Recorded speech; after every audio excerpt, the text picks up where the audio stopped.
The burden is fixation. You are caught in the moment of success versus in the process of allowing yourself to be in the process of creating that success. And the process of creating success has a ton of failure, has a ton of mistakes, is very human. If you're caught in that persona, you're not allowed to go through that fluid process. It's a burden you need to shake off every day. Hi, I'm Joubin, operating partner at Kleiner Perkins, and I'm excited that you're tuning into Grit.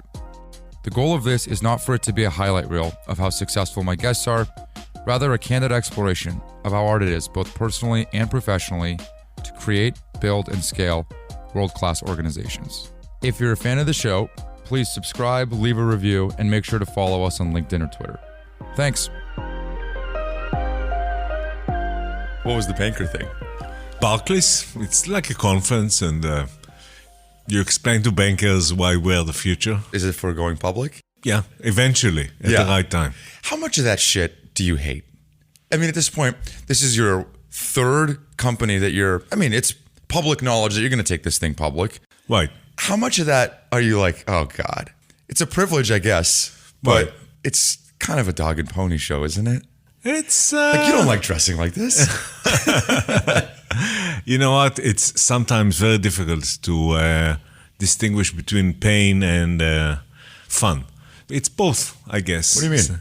I remember I read somewhere that they took young moms and they told them to describe every 15 minutes how they feel, whether they are happy or not. And then at the end of the day, they need to say what makes them most fulfilled and happy and whatnot. And every 15 minutes, they found that high correlation to whenever they took care of their kids, they were the most unhappy. And at the end of the day, doing the laundry or whatever. At the end of the day, what made them most fulfilled was their kids. Perhaps in the micro, I don't like it, but on the macro, I really like the process and what it means. Yeah. So what do you make of that story of the mothers? Like, how do you relate that to you? I mean that many times we don't like the action itself, but the context of it gives it a meaning and makes us happy. And as you think about the weeks and days in your life, let's say the days, each day or a week, the micro, not the macro. Does the micro feel painful? Well, I thought that your show is called Grit. Yeah. Grit is all about the delta between the micro and the micro, right? It's about powering through stuff because you have a mission and you believe in something, and that something gives you a sense of fulfillment. Sometimes you don't like the micro, but doing startups is painful, right? Being jet lag is not fun. You know, I'm coming from Israel, it's 10 hours difference. But that's the thing that I love doing the most. Yeah. So, before I get into any of this work stuff, like, how are you? Actually, how are you? I'm doing well, yeah. How's everything back at home? Well, everybody in the family and business, everybody is safe. And obviously it's very difficult time in Israel, but we see a lot of resilience and grit in the Israeli high-tech. And we are continuing business as usual through that. Your whole company is in Israel. We are basically headquartered in Israel, and half of the employees are outside of Israel. We have a global organization. Even before COVID, we were work from home, work remotely. So the engineering team is largely in Israel. How the hell do you run a company? How do you even think about the idea of what's happening and balancing a responsibility that you have? Customers don't care. They still need security. You know what I mean? Like you need to serve their customers still. Yeah. But also, your employees are going through hell. What the do you do? Well, it's on multiple levels, right? First of all, we are the critical infrastructure for our customers, so everything needs to be up 24/7, 5 nines.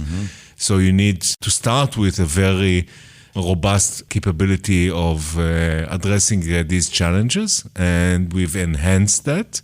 You know, global support. We have support in 5 different locations in the world, and so on and so forth. So that's from an operational perspective. From a kind of an emotional and management perspective, this is the second big event that we are going through. We went through COVID before, actually. But this one is very different because you've got half of the organization, which is 10% of the employees are in military reserve, 10% of the employees have out of commission because their immediate family is in military reserve. The other 50% outside of Israel are continuing to run 100 miles an hour. It really requires to balance things and be understanding and So you lost almost 20% of your workforce, either because their spouse... For a couple of weeks, for a few weeks, now it's down to 10%, and 5% overall. And we are 100% productivity because we shifted some responsibilities outside of Israel. Sure. We made some changes, adjustments, and we are back to, kind of... But this is part of the Israeli culture, isn't it? Yeah. Like you were in the IDF. I mean, everybody's in the IDF, Yeah, I've right? been 5 years in the IDF. Right. And so this is a patriotic call to duty. Well, this is extreme, but we're used to these type of unusual events that if you live in the Bay Area, you view as impossible to cope with. So we are experiencing that. And we are much more flexible. This is why we are also much more a nation of startups. Yeah. Right? You are, in my neck of the woods, probably one of the most unknown but underrated and successful entrepreneurs that I have ever come across. You are going to be, when Cato goes public, one of, I can only name 3 CEOs that have taken 3 companies public. And I'm not sure I can name any founders that have taken 3. Can you? Frank Slootman's taken 3 companies public. Right. Dave Echeverria from Mongo. Right. I don't know anybody else. I don't think in cyber any founder took 3 companies public. And by the way, you could make an argument that you're a better investor than you are entrepreneur. It's unbelievable. And I've seen you on stage with Israeli entrepreneurs. Right. And the way that they talk about you, talk to you, is like you're the godfather of some of this stuff. Right. Of Israeli entrepreneurship.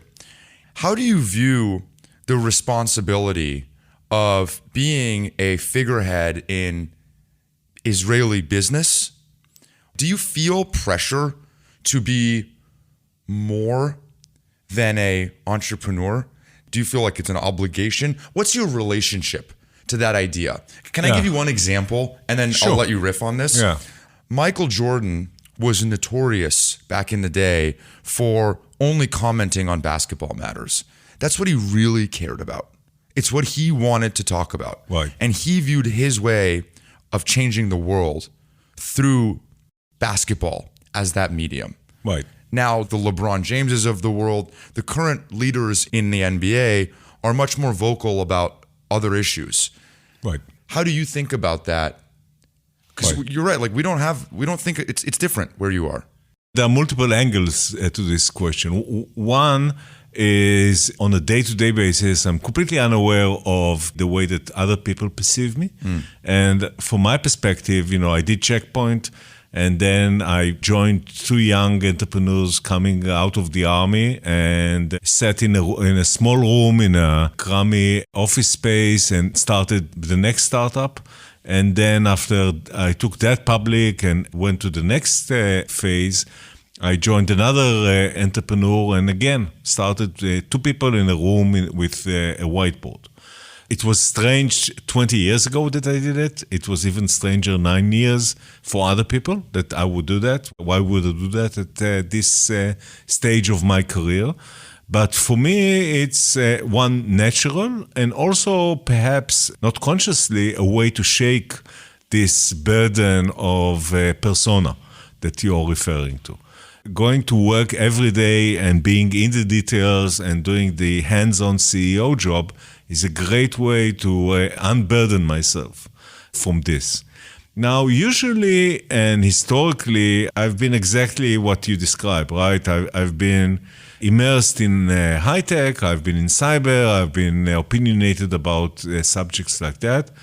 But in Israel, in the recent couple of years, there have been major changes and the events that made me much more involved in what's going on in the politics. And it's not even the politics, it's in the community. It is Israel. So there was a real attempt to take what is a liberal democracy and turn that into basically a dictatorship before this war. And actually this war is largely came out of that riff in Israel, and the thought that riff is a vulnerability that needs to be exploited. I found myself, first of all, talking about what it means for the high-tech community, that attempt, and got very, very involved in that. Historically, I was like Michael Jordan, talking only about basketball, but reality and history sometimes are much stronger and you can't stay away from it. Yeah. Yeah. Can you define the burden of persona? Of course. So basically, everybody is looking at you at a certain way, and that's... What's the burden for you? The burden is fixation. You need to be that thing that people... Meaning you get caught up in that. Yeah, you are caught in the moment of success versus in the process of allowing yourself to be in the process of creating that success. And the process of creating success has a ton of failure, has a ton of mistakes, is very human. If you're caught in that persona, you're not allowed to go through that fluid process. Yeah. And will get nowhere. You'll get stuck. Nobody wants to get stuck. Do you think being successful is a burden? Success in the peak that you've achieved it? Yeah, absolutely. It's a burden you need to shake off every day. You really think that? Absolutely. Do you think your peers and folks that have reached the pinnacles that you have feel that way too? Every person that you meet that is a serial entrepreneur, that is successful, copes with that to some extent. I feel that every athlete that was very successful and then had to restart their life after their career is coping with that persona as well, one way or another. Michael Jordan is a good example to that.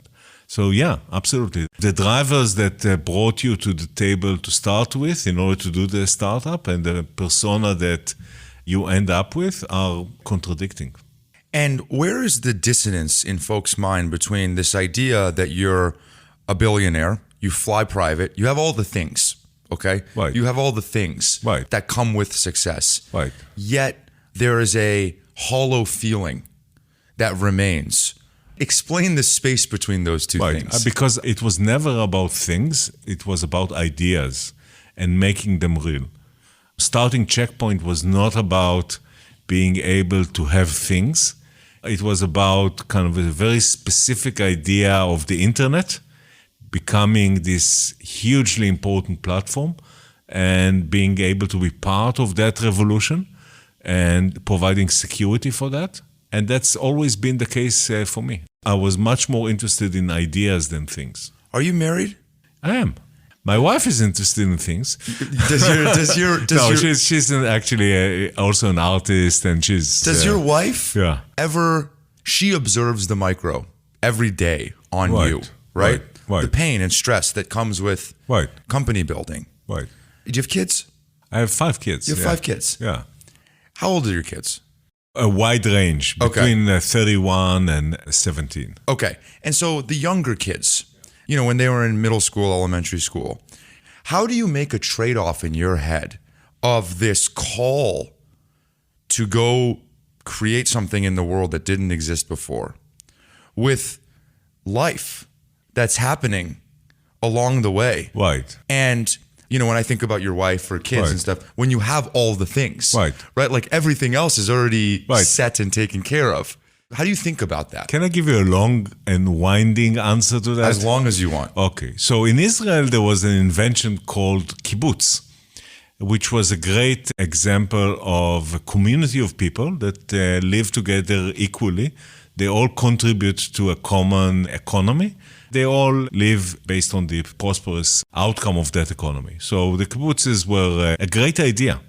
But unfortunately, they all failed because they contradict the nature of human beings that want to differentiate themselves, want to achieve, want to Perhaps it would be great if I enjoy life more and spend more time with my kids and whatnot. But in actuality, this is impossible for me because you have to assume who you are and take that into consideration when you decide what you're going to do next and what's the optimal path for you. And the optimal path for me, and she knows that because she also saw me between startups and how I am when I don't have that challenge, is to take on these challenges. And if you're happy, you're a better person for your spouse and your kids. That's kind of the optimal path that I can take with my own personality. But are you happy? I'm a happy person, yeah. Are you happy? Yeah. Yeah, you know. Yeah, I'm content. Right. Sometimes I wonder if folks could hear the voices between my ears, if they would answer that they're happy. Does that make sense? I'll tell you one thing. There's this quote about life is a play played by an idiot, full of sound and fury, and I'm not sure about the exact quote, but it's Shakespeare. Mm-hmm. If it's a play, then what is a fulfilled life? What is a good life? What can you strive for? And what can you strive for is to play this play on your own stage and make sure that what you are doing is who you are. That's happiness. And from that perspective, yes, I'm a happy person. I think I've lived my life on my stage. What were you like between startups? You mentioned your wife knew you between startups. What were you like then? Less happy. Actually? I'm bored. And like you take the company public and then... Say between Checkpoint and Imperva or between Imperva and Cato, I think I was less happy than... What were you doing? Was it hard for you to figure out how to fill your time? First of all, I was investing, which is actually quite successful. Incredibly successful. Yeah. I mean, were you seed investors of all these companies? Yeah. Palo, Alto Networks, Yeah, I Gong. wrote the first check to Palo. I wrote the first 2 checks to Gong with MVP. And obviously with Sequoia and Greylock to Palo. And yeah, most of these... Sumo Logic, first check, first check. So you were writing checks? Yeah. And actually in the time between startups, I also behave as a VC because I have enough time. So I sit on boards and advise entrepreneurs. And actually take a very active role in the investment and make more significant investments. Now, Cato is a full-time job, let's say it like that, and some. So I'm taking a back seat on the investment side. When you would wake up between jobs, right, between companies, oh my God, what am I going to do today? That's the feeling, right? Yeah, exactly. So there are people that I find, my wife, for example, have this amazing ability that life is enough. Life is wonderful. It's so interesting and great. She's also a film director and she was a journalist and she's done a lot of things. Also well known in Israel. Yeah, like she's an Israeli badass. Yeah, exactly. Yeah. But for her, life is wonderful. And for me, it's less interesting or fulfilling just to live. Let's say like that. Do you feel like you're enough? That I'm enough? No, Yeah. you need to explain that question better. Do you feel like you're ever fulfilling your potential?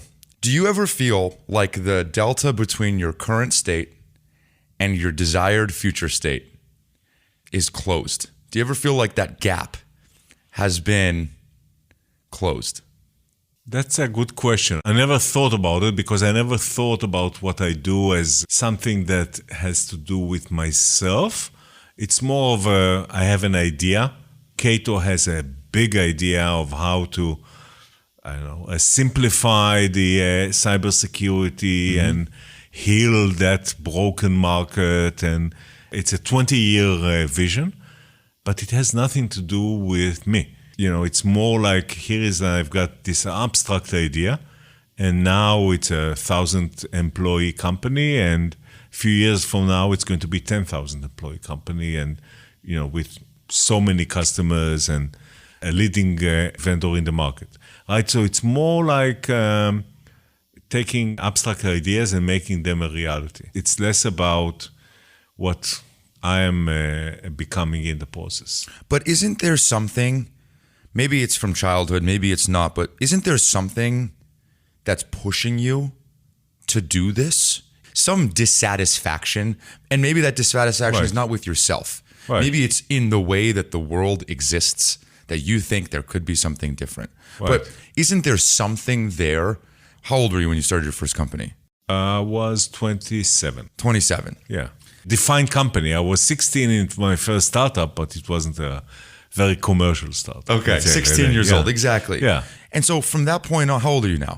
I'm 57. 57. So Yeah. 40 years. 40 years. 40 fucking years. You're Yeah. still at it. There's something that is that itch inside of you. But you're making it sound like something needs to be fixed No. or improved or whatnot. It's a feeling of being fertile and being able to create something out of nothing, which gives you a sense of existence, I would say. Do you feel alive? You feel alive because you are creating something out of nothing. Meaning you feel like you're always in the center of the action. Yeah, and it doesn't matter if it's hip hop, if it's movies, if it's startups. It's creating something out of nothing that makes people like me feel alive. Was there a point when you realized that this story that we tell ourselves of the top of the mountain isn't real? Have you always felt that the process is the thing? Was it after Checkpoint? When did you realize that all of these things are actually your source of unhappiness, not the goal? It's interesting because after Checkpoint in Israel, and the ecosystem in Israel was not as developed as in the Silicon Valley, and the notion of a serial entrepreneur was unknown. So I thought, okay, I was an entrepreneur and now I'm finished with that. What am I going to do next? So it was a period. How old are you? I was 32. Okay. Yeah. Pretty quickly discovered that sailing or cooking or any of the other things that I tried is not going to cut it. And I started a new startup. But it was never more such an organized thought as I need to reach some sort of goal or whatnot. You know, even the first time that I thought of a startup, which was when I was 16, and I saw, you're not old enough to remember, but there was personal computers with audio cassettes as the storage device for that, and games came on these audio cassettes. And my first job ever in my life, when I was 16, I was a salesperson for these personal computers. It was before the PC even. And these accessories like audio cassettes. And somebody told me that game was developed by a 17-year-old British kid that has a company and he sells it around the world. And suddenly the notion of a startup hit me, and I remember that moment like it was yesterday. It's not so much calculated exercise as much as kind of a gut drive to do it. Yeah. Yeah. When Checkpoint was done, Right. so you took it public. We took it public in 96, and I stayed until 98, and then I stayed on the board for a couple of more years. What's the market cap? Today of Yeah, Checkpoint? yeah. I don't know, somewhere between 15 to 20 billion. Okay. Yeah. And were you scared that the next one couldn't live up to the first one? That's exactly what I started with, talking about ignoring your persona. Once you're scared, the burden of persona, being scared about that is exactly the burden of persona, or part of the burden of persona. And I completely looked away from that fear. So I was absolutely fearless. You know, I'm going to do the startup. This is a great idea. Then Imperva, the next one. The next one, which proved to be kind of, we were too early. Eventually, it started a very big category, which is data security. Yeah. Today, it's tens of billions, but we were very early to the market. Too early. Too early to the market, which is the worst disease of startups, by the way, being too early. And for 2 years, we didn't sell anything. Nothing. And then you need grit.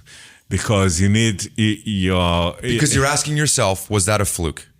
You mainly have employees that you need to keep together, and you need to give them the confidence that you're going to this is going to be successful. Yeah. And you need to, first of all, convince yourself that, hey, this was a good idea. Yeah, that needs grit. And were you the CEO of Checkpoint?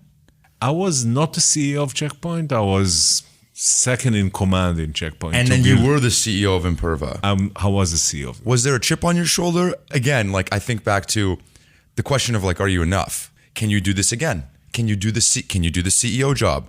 Especially those 2 years. Yeah. Well, I'll tell you frankly, I never was able to report to anyone. Gil and myself were partners. We're actually Gil Shwed, the co-founder, still the CEO of Checkpoint. Still is. Yeah. So we were like, he wouldn't like it, but I view it as co-CEOs, and I never accepted anybody's authority in my life, which got me into a lot of trouble, especially in the army, for 5 years. So for me, it wasn't a different experience. I was always accountable for myself.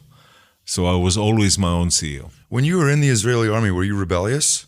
I was very rebellious. You were. You were the problem child. I was, oh my God. Yeah. Actually? Yeah. No, I was in a part of the army that was kind of the intelligence forces. So it was more relaxed in terms of discipline. But let's say that at one point I decided that I stop coming on uniform and I'll come on my plain clothes. And after a few weeks of that, I don't know how to say it in English because I don't know how you call these types of pants. It's like Arabic pants. Okay. That my commander, my boss in the army said, it's okay that you're coming on civilian clothes, but please stop wearing these pants. Come in regular jeans. Oh, you know what? Let's compromise. Were you like the rebellious genius type thing? Like, is that why they would tolerate you? I was totally not the genius thing. You know, there were much smarter people there. Yeah. I was just a rebellious guy. Do you ever think that in the upside down universe that maybe, thank God, that rebellion has been channeled towards entrepreneurship? Right. There's a lot of other ways that could have gone. Yeah, you know, that channeling is really important because I think that good entrepreneurs are always rebellious, but then you need to channel that into an organization and into some sort of structure that is not necessarily only rebellious. So that balancing act of keeping kind of the percolating in the organization, but at a certain level, is an important way to develop a successful company. Well, and going back to my question about, what does your wife think about all this? Right. I think she also probably views this as the most healthy avenue to channel this rebelliousness. It's you. Right. It's all of you. This is who you are. It's always who you've been. Right. And this is your way of projecting that into the world in a way that's productive. You'll have to ask her. Yeah. This is an authority, the one authority I will not test. Do you have any other ways of channeling? We use the word fertile, energetic. Do you have other ways that you harness this energy and release it into the world? I wish I could find other ways. Seriously, this is your sport. I think, it's like rain coming down on a mountain. It will flow down based on the mountain's creeks. And you can't choose how it will flow. There's the structure of the mountain. And for me, there's one main that I've discovered, that one main creek, which is startups, kind of the combination of, abstract ideas and very physical implementation of them. And I actually didn't find a lot of other constructive ways to be rebellious. Do you nudge your kids towards entrepreneurship? Like, what's your relationship with them doing this? I don't nudge them in any direction. Perhaps the best thing that I can do is lead them by example. They watch me and they choose, and they form an opinion on that, and they'll choose whatever they want to do. Mm-hmm. Until now, one of my kids is an artist. She lives in New York. Following in your wife's footsteps? Following my wife's footsteps, not me. And my other kid was accepted to INSEAD, so he's going to be a businessman. Yeah. Not necessarily an entrepreneur. Yeah. I found it ironic when I was doing this work that after Checkpoint, you invested in what has become its main competitor. And it's almost not a fair fight anymore. I mean, I wouldn't even consider Palo Alto Networks and Check Point competing in earnest in the way. That's an interesting fact, but the more interesting fact is that the startup that I'm doing in the last 8 years, or 9 years almost, and will do hopefully in the next decade, is main competitor is Palo Alto Network. And this is like the third generation of that category. So the first generation was Check Point, where I wrote the first commercial, Gil and myself wrote the first commercial firewall and put it on a floppy disk, if you remember what it is, and we were off for the races. The second was where all these floppy disks that all these entrepreneurs got crammed into an appliance, and that was Nir Zook and Palo Alto, essentially. And the third act of this kind of play is Cato, which takes all these appliances and kind of makes them fluid in the cloud, in a cloud network form factor that is available anywhere in the world, like electricity. You plug into the network and you get the Palo Alto Network type security in your car, in your home, in your office, in the cloud data center, wherever. There's a theme here. Did it not cross your mind to join Palo Alto Networks at some point? I was preoccupied. I had a previous engagement with Imperva at that point. You were already starting the company. Already started Imperva, yeah. Do you believe in the idea of employers being loyal to employees and employees being loyal to employers? Do you believe in this idea of loyalty? Oh, very much so. And I would say that if you ask me what is the difference between the Israeli startup ecosystem, that I think that at least in cyber, it's equivalent to the Silicon Valley culture, I would say that the level of loyalty on both ends is much higher. Yeah, but do you think that's because of a lack of options relative to Silicon Valley? There are lots of options in Israel. If you're a cybersecurity engineer, in Israel, there's as many options as there are in it's a very developed ecosystem. Yeah, but then how do you reconcile then this idea of loyalty with funding the V2 of the company that you built and then now competing with V1 and V2? Basically, I have a better idea now of how to do that. So I'm not sure why I should be loyal to a company where I kind of completed the journey with, and perhaps I'll give a different answer to that. When Check Point started the competition with Palo, its stock was around $20. I think now its stock, I haven't checked, but for the sake of conversation, the stock is $200. So that competition was not necessarily bad for Check Point. It was good for the customer, and it was invigorating also for Check Point. Quite frankly, what Cato has built has forced Palo Alto to make some major attempts to fight back, and the customers are benefiting. And at the end of the day, the notion of security and cyber has benefited throughout this journey. So I guess I'm loyal to that more than any specific shareholder of any company. Yeah. Along the way. Do you think consumers really care about cyber? No. No, right? And it's not on the list, but I have a number of companies where that's a great security idea for consumers. Let's put a little bit of money in that. And it was not successful. And it was not successful not because it was not a good idea, because there's no awareness for consumer, which is, I don't understand. Yeah, I don't understand it either. Enterprises are now fully aware, but that's in recent history that even large organizations have started taking security seriously, meaning even chief security officers are still not always represented at the board level. Right? And that's starting to change. The consumers are far lagging behind that. Right. Do you think there's going to be this would suck, but is it going to take a wake-up moment? Everyone's photos getting, I don't know, whatever it is. I don't know what's the statistic of identity theft in the US. I once heard the percentages of people in the US, the identity was compromised, and the number was very high. So I'm not sure what is the wake-up moment. beyond where we are today?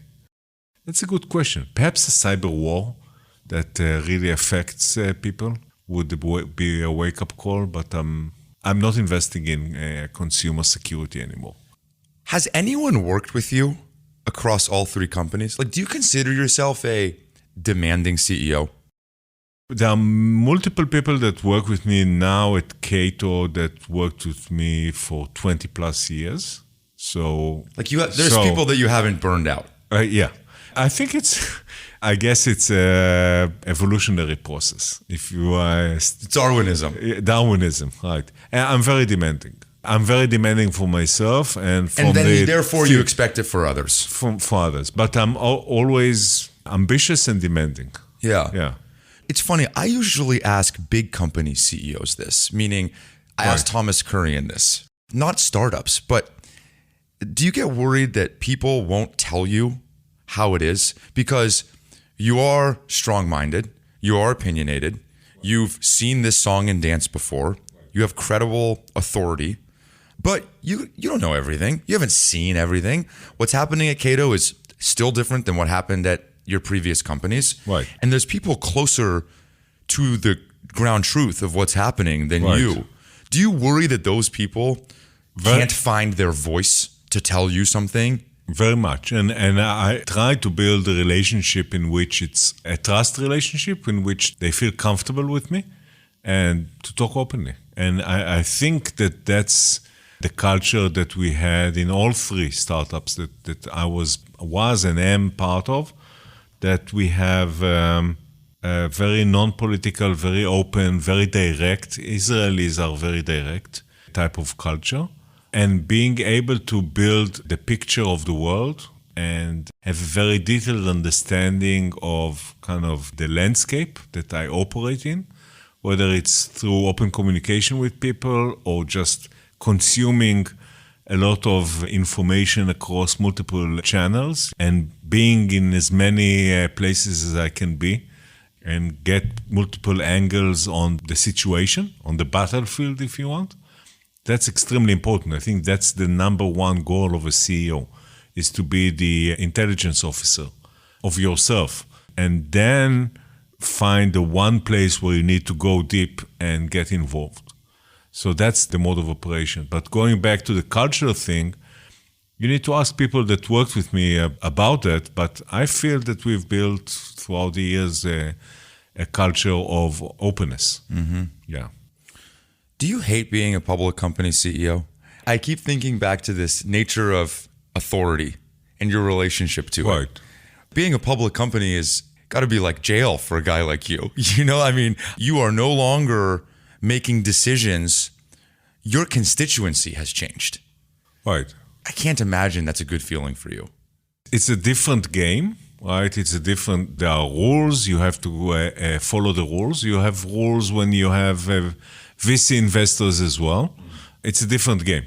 I'm willing to take the burden of that rules of the game in order to achieve the goals of the company. Exactly. Is this finally the last one? This is the last one. Are you sure? Dude, you're not that old. Like I am. Come on, 57? 57? For an entrepreneur? How many entrepreneurs did you interview that were 57? I mean, or you've done this for a while. How many? Okay, so we're 160 episodes in. Yeah. Am I the oldest entrepreneur? Founder, CEO? Founder, CEO that is actively... Well, Gong CEO is not a young guy. Right. Gong Amit is not... but I'm not sure whether he's... Yeah. Amit's not a teenager. He's not a teenager. He's not a teenager. Right. Maybe that's an Israeli thing. I don't know. Right.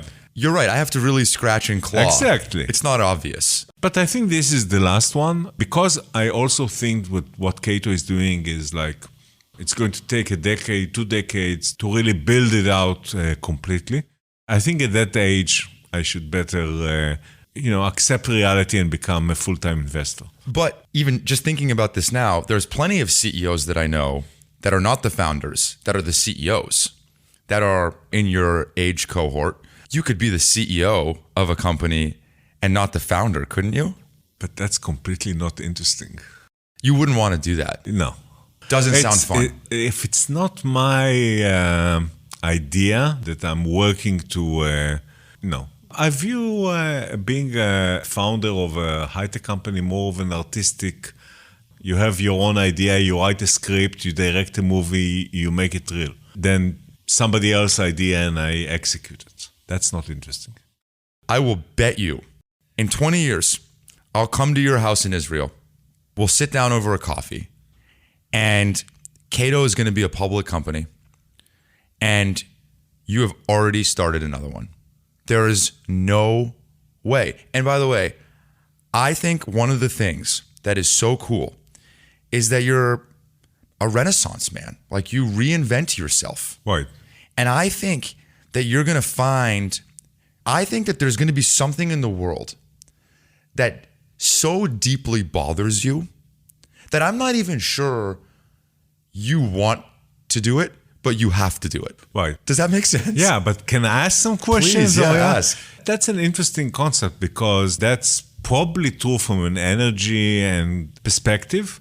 But don't you think that in technology there is a stage where there's a famous producer in Israel that kind of was extremely successful because that was his zeitgeist. And then he was extremely successful because he had a great brand name and everybody came to him and he was able to pick up because he was very experienced as well. And that was the next couple of decades. And then he decided that he needs his own theater and just as commercial TV became popular in Israel and he went bankrupt. And the conclusion is that at certain level, at certain time, you're becoming so far distant from your zeitgeist that you should not try to be an entrepreneur and try to mentor other entrepreneurs that are closer to their zeitgeist, etc.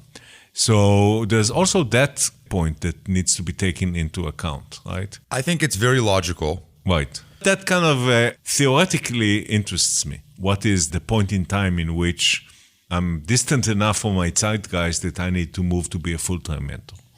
But we're operating under the current assumption that everybody has, which is that entrepreneurship is a young man's game and investing is something that is more timeless. Right? Right. Meaning, I've talked about Shaq before, but you know Shaquille O'Neal? I love Shaq because he was one of the best basketball players ever. Right. Then he became one of the greatest announcers, the talk show that they have on TNT. Right. Now he's a huge DJ. Like, he keeps finding... Is he a DJ? He's a huge DJ. He's a huge Is it good? I mean, he's not my style, but he gets crowds that would blow your mind at the biggest music festivals in the world. Interesting. Okay, so anyway, my point is, the parallel for you would be, you could be a great investor, right? Do that stuff. Right. What if the rules of the game were a little bit different? Meaning, I'll go back to my basketball analogy. Right. I think because of how the three-point shot has changed the game so much, someone like Steph Curry can play at a much later age than what we've seen over the last few decades. Right. Because he's still going to be highly effective in his specific role. Now, is he going to be running the most on the court? No, today he is. But in 5 years, I suspect he won't. But can he still impact the game in a way that I think is really profound? I do. And it would almost be a shame to not squeeze every last ounce of juice in him before he goes and becomes a coach or an announcer. I agree. And Tom Brady said the same thing when he retired and then unretired, which I think is what you're going to do. He was like, I know, it's like I have a test and I know the answers. The game is so slow for him. Now, the game also evolved in a way that quarterbacks became protected more, where his era, you can play longer. So it's my plea that maybe don't sell yourself short, that this is what you're supposed to do to let the next wave come behind you. Right. Maybe you still got more. Maybe you can keep chasing rings. For now, I have the near future secured. Yeah. With Cato, and I'll give it a thought. Perhaps I need to listen to one of the show that you had with Carl Eschenbach. Yes. That went back. He became a VC. Yes. And then when I saw it, I didn't listen to it. You should. Yet. And I'll tell you, it feels to me like you kind of dread the idea of what life will look like once this is all... It's not exciting to you. Right. Right. Well, I don't know if it has to be that way. And I'll tell you, go ahead. Yeah, it's not exciting for me right now, but perhaps in 20 years I'll be slower and... Also, let's be real. It's not going to be 20 years. Cato's going to go public when you can. You're going to be a public company CEO, and then you're going to feel like you've done your job, just like you did with Checkpoint, just like you did with Imperva. It's not going to be 20 years. It's not. I refuse to believe it. And can I touch on the Carl thing? Yeah. Carl is incredible because he reminds me of you where he's not young. He's yeah, not yeah, young. I know. I young. admire him. Yeah. He's not young. Yeah. And he was 6 years at Sequoia. It's actually a very good comp for you. Right. 6 years at Sequoia. He did one of the rare things that no one pulls off, which is in such a short amount of time, he became almost as prolific of an investor. Right. As an operator. In Zoom, in Gong. In a bunch of companies. Yeah. In UiPath, yes, I think. Yeah. He's an amazing investor. Yeah. So he spent, I think, 6 years at Sequoia. Right. And every day, I mean, I don't know if he would say this, but he hated himself. He knew that he was doing the thing that he thought he should do, that he was supposed to do, that the outside world was telling him this is the next step. He had family obligations that he felt like he needed to see through. But I think deep down, he knew that he wasn't fulfilling some calling, some potential. Left Sequoia and became the CEO of Workday. Yeah. You know, he's older than you, definitely. And every morning he wakes up at 4. He travels with a jump rope in his suitcase at all times. He has to channel that fertility. Right. I think he tried all the other ways. Yeah. Well, let's talk in a few years, see where I am at. What's the toughest feedback anyone's ever given you? Where I think you're a self-aware person. Yeah. Where it distorted your perception of how self-aware you are because it hit you right between the eyes in something that was just so unexpected. And it's changed the way that you behave as a result. And I suspect there's less of that now than there was earlier. But I'm curious if anything comes to mind. There were points in time in my career that people told me, hey, you're not doing a good enough job here and you need to improve. And being rebellious, I didn't listen to them. And afterwards, I came to the conclusion that they were right. So it wasn't so much the feedback that I got from them that kind of hit me, but the acceptance in retrospect of that feedback that, hey, you know what? What he told me 3 years ago, that I need to do this or that, and I'm doing a mistake, that really hit me. And you know what it made me feel? It made me feel that I want to be better.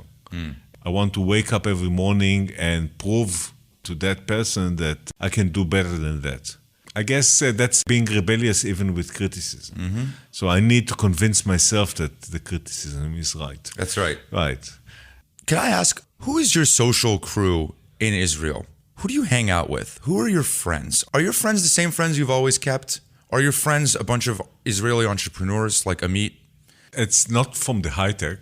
It's not? No. My best friend is a movie director. We are friends for the last, 25, 30 years, something like that. I view what he does and what I do very similar. So he's like an entrepreneur in the movie industry. Or you're an artist in the business industry. I'm an entrepreneur. That's who I am. Your friends haven't changed as your status in life has? No, not really. They definitely are not from the industry and selected based on status in the industry. Do you view that, and maybe you've never deliberately thought about this, but do you view that as a way around the burden of persona? If you start to surround yourself with people that are in your industry, that know you because of Shlomo the entrepreneur, that then maybe it exacerbates the burden in some way? That's a very good question. And whether the burden of persona also represents itself in social circumstances, not only on professional circumstances, is actually a good point, and probably the answer is yes. That's probably true. Do you trust people easily? Do I trust people easily? When you meet someone, I'm 30 years in the cybersecurity you don't trust industry. Anybody. Before that, I was in the Israeli intelligence. Second generation to the Holocaust survivors. Well, what do you think? I think that was a bad question. That's a bad question.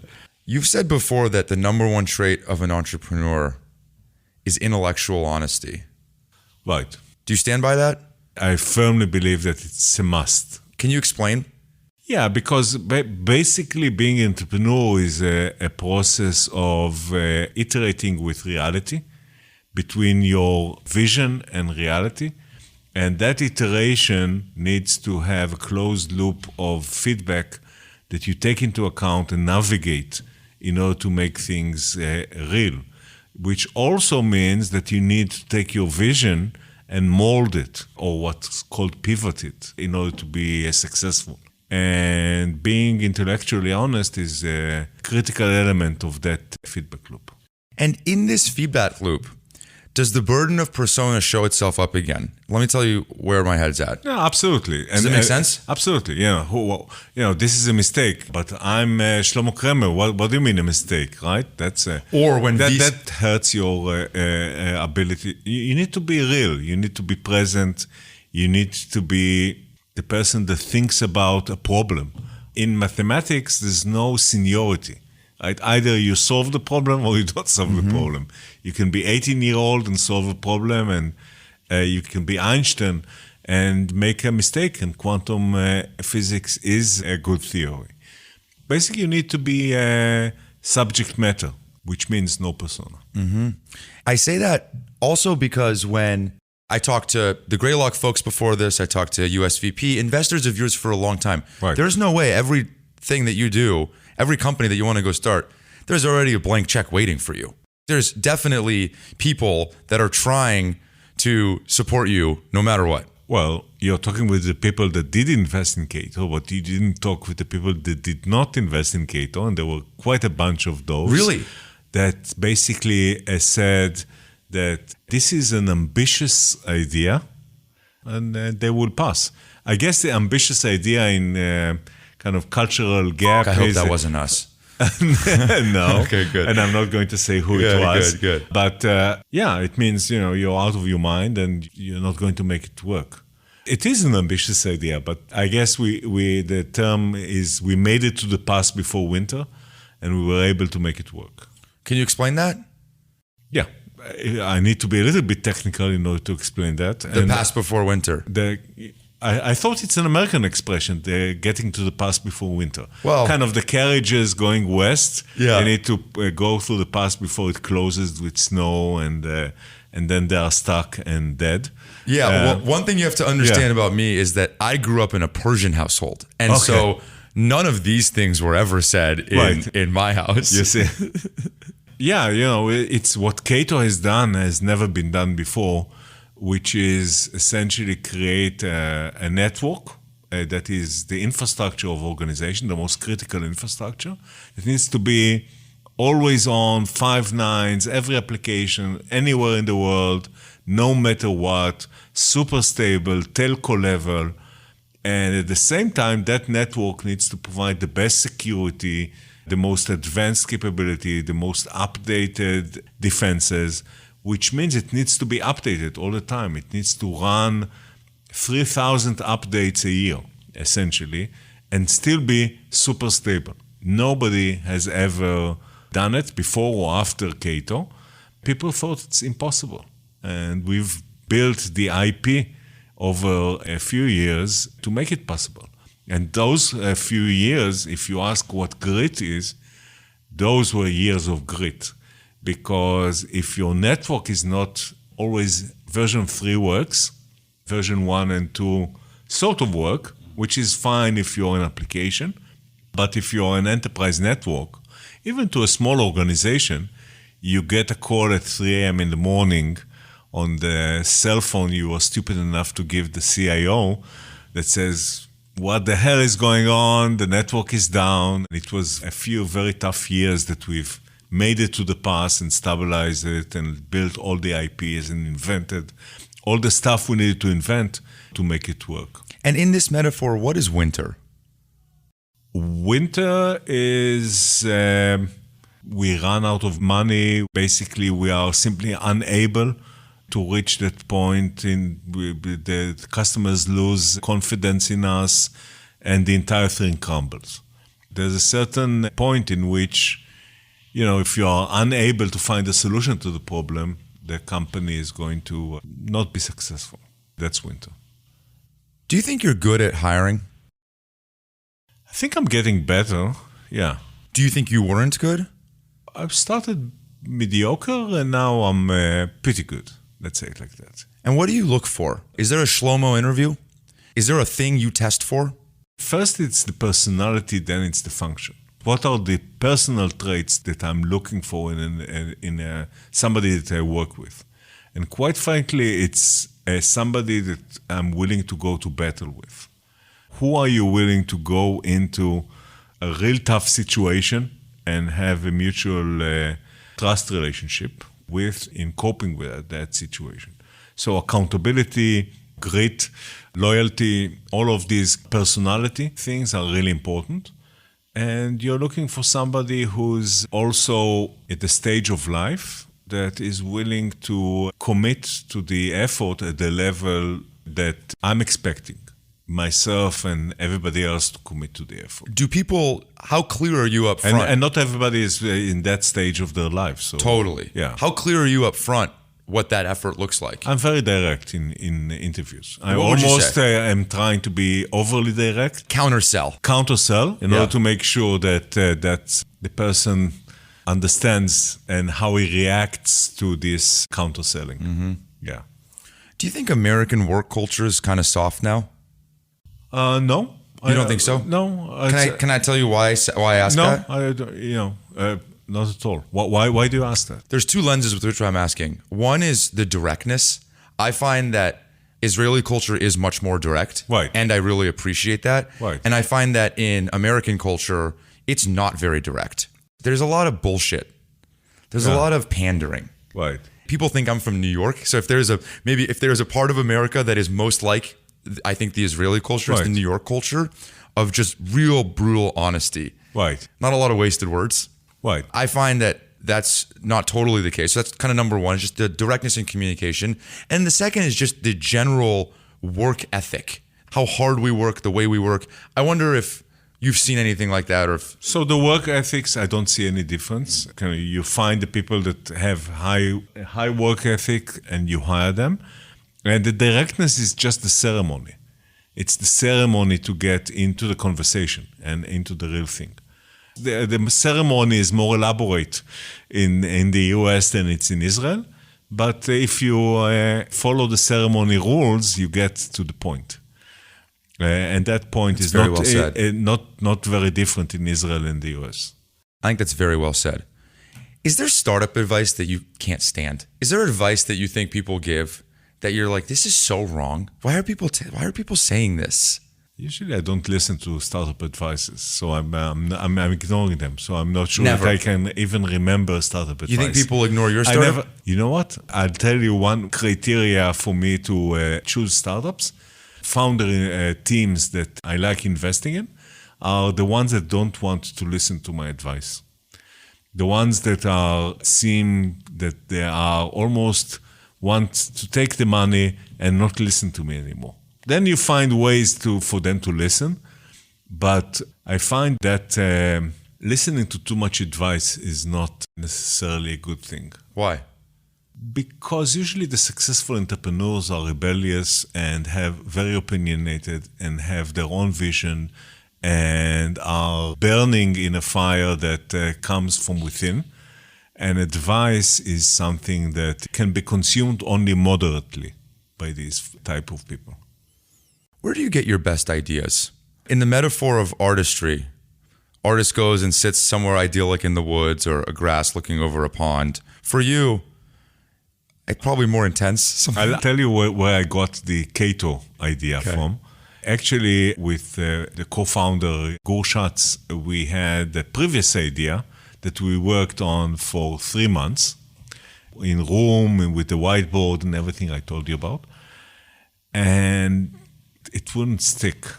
And that day, we decided it doesn't stick. And I remember I went back home and I sat and I was very, how should I say it? Depressed about the fact that what am I going to do now? I don't have an idea. I was banking on it that that's going to kind of carry the next few years of restlessness. And suddenly, from that very low moment, the idea of Cato came whole.